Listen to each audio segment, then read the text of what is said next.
Hi mga ka-organic! So today I'm going to teach you guys how to use the virgin coconut oil face and body soap from Organic Nature. So the first step guys is, of course, babasahin natin yung soap, di ba? Yun naman yung pinaka-importante dun.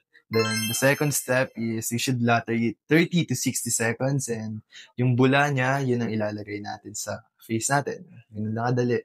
Then the last step, of course, hugasan natin yung face natin, iwawash natin to prevent skin irritation.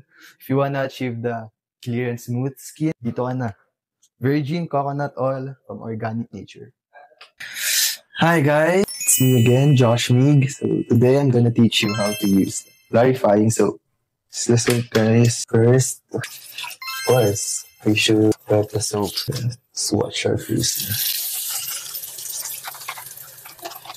Super bula niya guys. So, babad lang uli natin. Babad lang. So guys.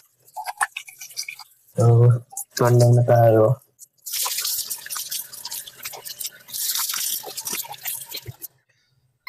Yan lang guys. Ganun lang kadali yun. So, yun lang natin yung face natin. Ganun lang. Diba? Pogi na ulit.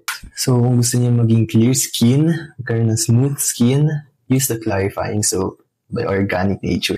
Ako na nagsasabi sa inyo guys. Super ganda niyan. Super effective. Yeah, that's it. Bye.